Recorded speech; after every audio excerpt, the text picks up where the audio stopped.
Thank you all very much for being here.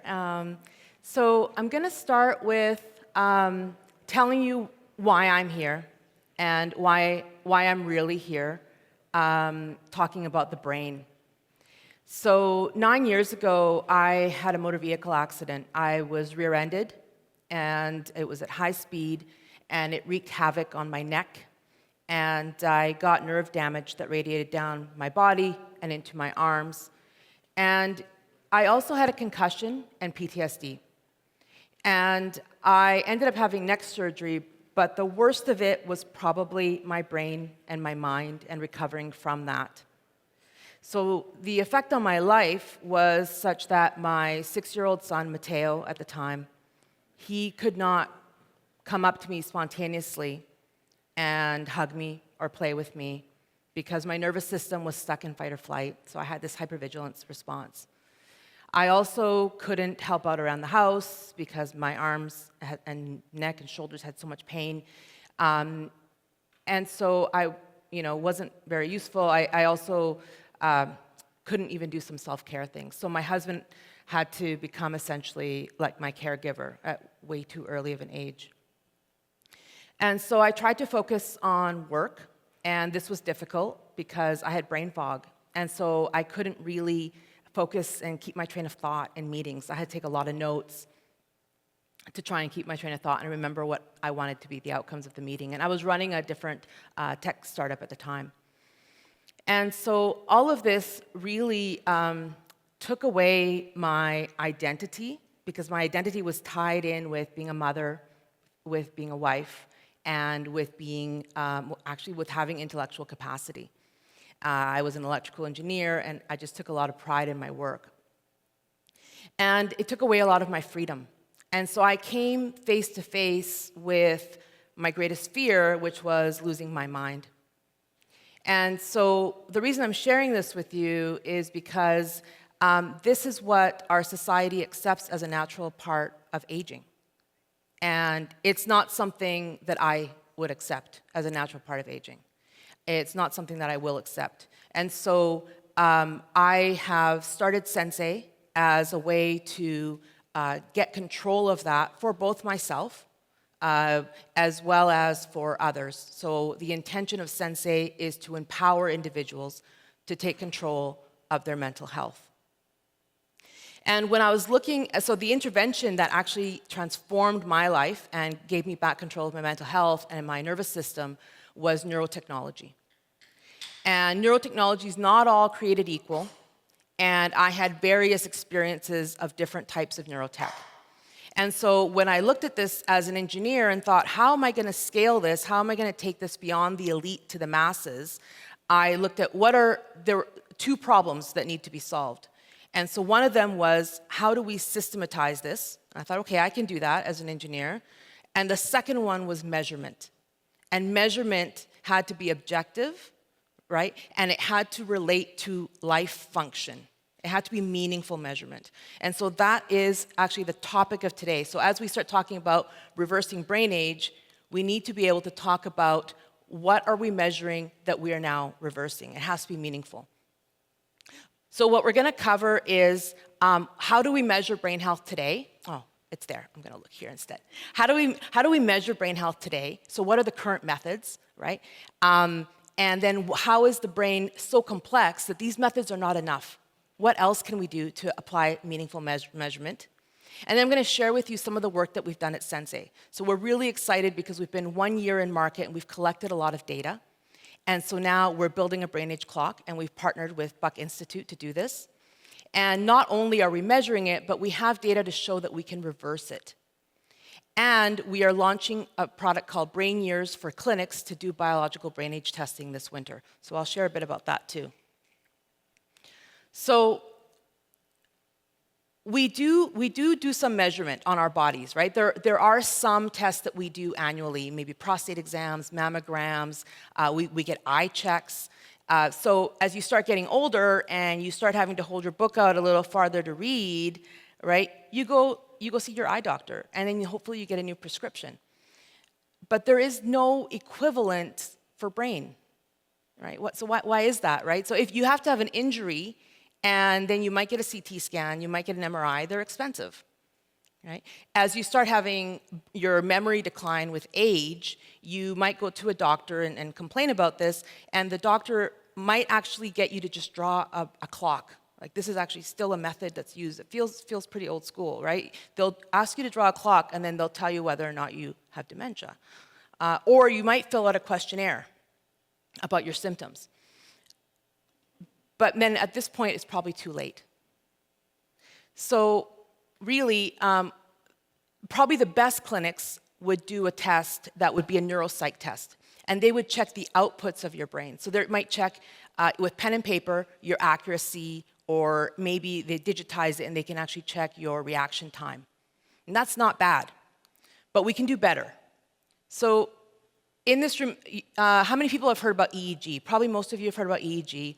And so, this has been around for decades, and it's really measuring the electrical activity at the surface of the skull, and this is correlated to the neural firing in your brain. And so this is interesting. And so we know we've created these bands from fastest to slowest, they're gamma down to delta. And then we can look at these bands. So if we look at EEG, we can see power, we can see coherence between the bands, we can look at timing. And this is interesting, but it's also not enough. So what's more interesting to me is to look at the brain in motion. Right? And so the technical term for this is called event-related potentials, so ERPs. And we can look at the analogy of a car having some sort of a problem. So if my car has a problem, and I go and try to explain to a mechanic what I'm hearing in the car, and I know nothing about cars, so I go, it sounds like clanky, clanky, whatever, right? I think it happens when I do this. So the mechanic will probably want to take the car for a drive, or simulate it, listen for himself, right? And then try and figure out what else is happening at the same time, what caused this, what's the root cause. So similarly, event-related potentials are taken, our electrical activity measured, peering at the brain while you are doing a task that simulates life. Now, on the right-hand side of the screen, you see a woman, she's got the Sensei headset on, and she's got a controller in front of her, and she's doing such a task. And that ERP test is not something we made up. These are standardized tasks that are common in laboratory environments. So when they're checking for intervention efficacy, so maybe even pharmaceuticals. And so we've adapted that from hours to minutes. We've made it mobile. And so we're looking at the brain activity as it's processing new information, right? Now that's really interesting. Now we're looking at speed, we're looking at efficiency, and that graph in the middle is showing you those peaks and troughs are representative of processes that are happening in the brain as new information is coming in. So what's interesting about that is that it's at 500 milliseconds, that whole graph. There's a lot of information in those 500 milliseconds, so that's half a second. So they're super, super fast. So in order for us to measure that, we need to have very precise equipment. And with ours, we're measuring it to 1 millisecond precision. So now, what I want to do, instead of going into this in a technical way, I want to give you an experience of it and try and make this fun. So hopefully this works. So I know Jake's got my back on the audio, so let's try this. So we're going to play an audio sound, and you're going to just listen to see if you can pick up any particular conversation, any particular words in this audio clip. It's just in a few seconds.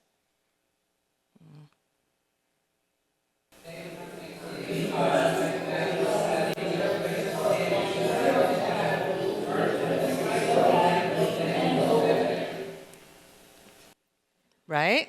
You heard what they said. It's normal that it sounds like noise, right? And so what I'm going to do now is I'm going to play the same audio clip, but for a moment before, I'm going to play a woman's voice. And then that woman is talking about airline travel. And then once you hear her, see if you can continue to hear her speaking.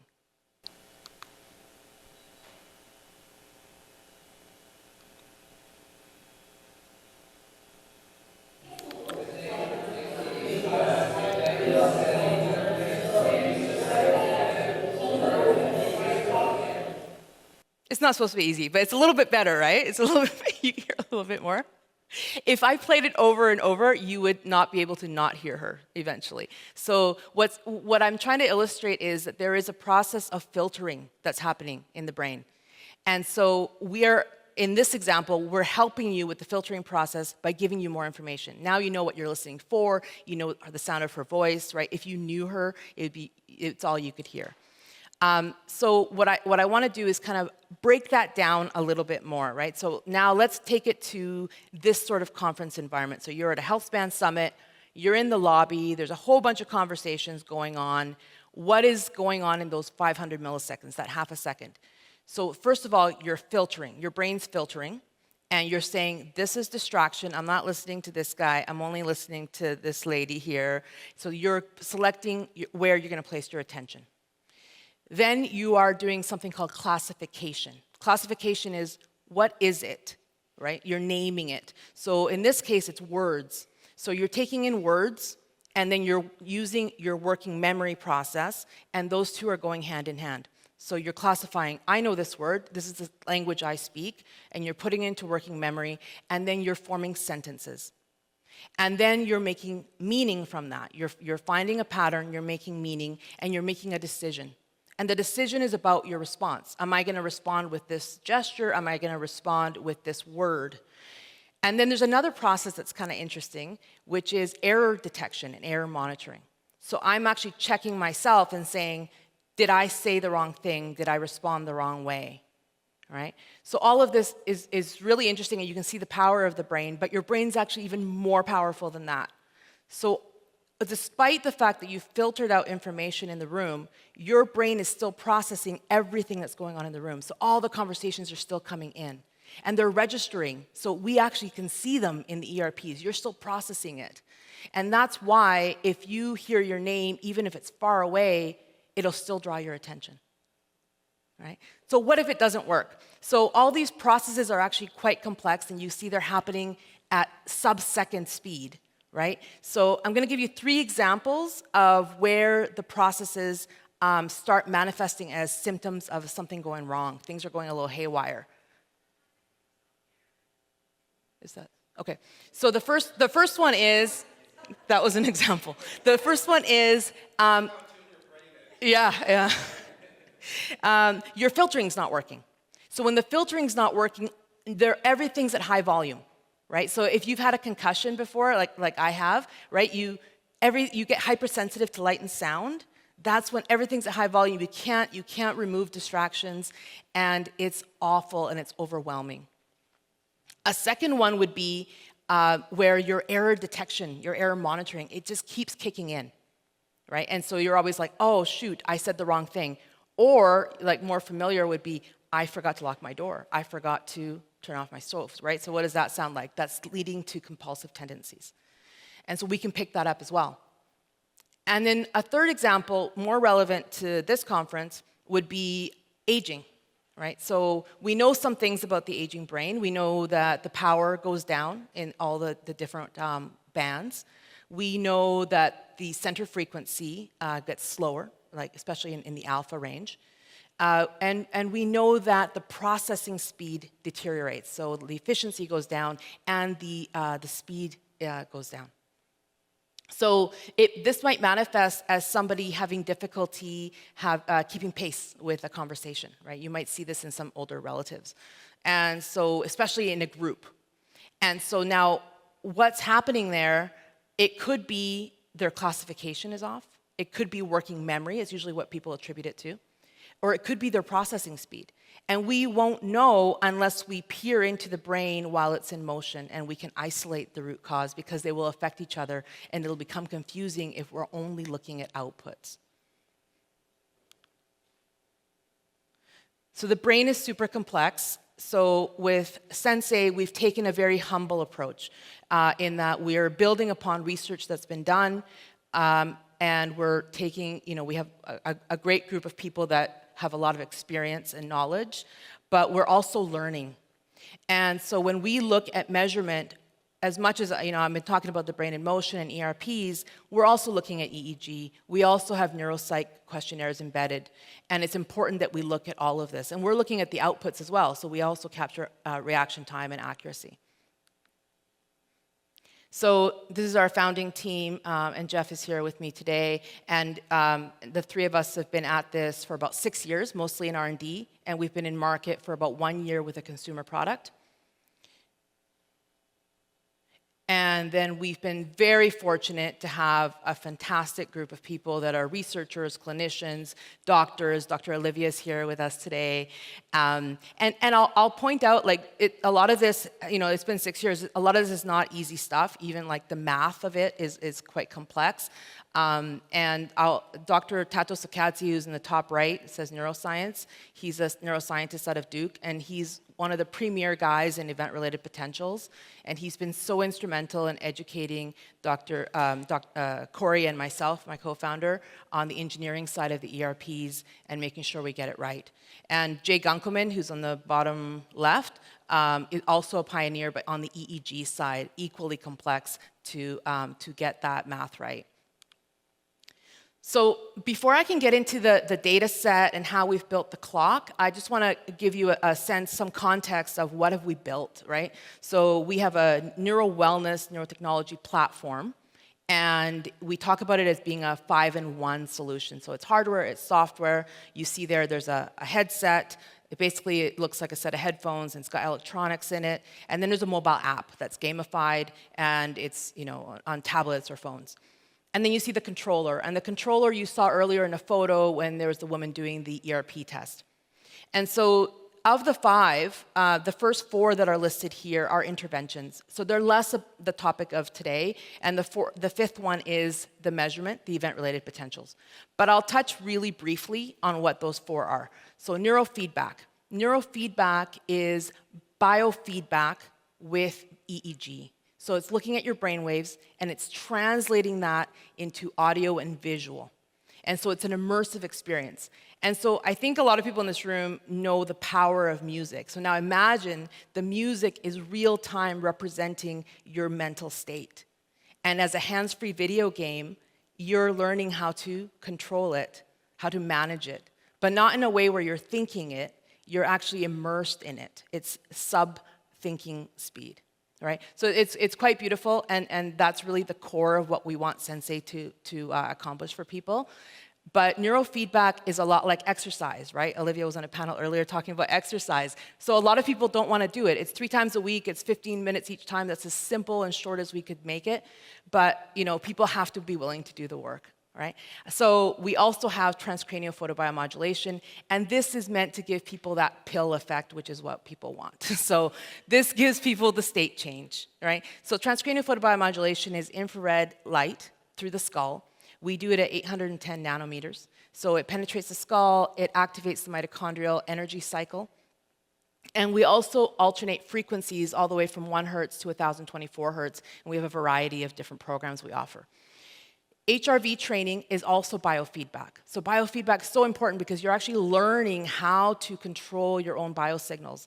This is the core of what we want people to do. We don't want to build dependency. So HRV training is done to help people to build coherence, and it uses resonance breathing. So there's so many different types of breathing that you can do for different purposes. Ours is meant to do coherence, and it's meant to balance the nervous system. So that's the HRV training. Research-backed meditations, there's a lot of meditation apps out there. We do not have thousands of meditations. We don't have celebrities reading our meditations. We have 14 meditations, and they're research-backed, and they're carefully paired with the programs that we're training or stimulating. And then ERPs, we've already talked a lot about. So this leads to the data set. So because we've launched with that in the consumer market, and we have thousands of people on the platform, we've been able to learn so much.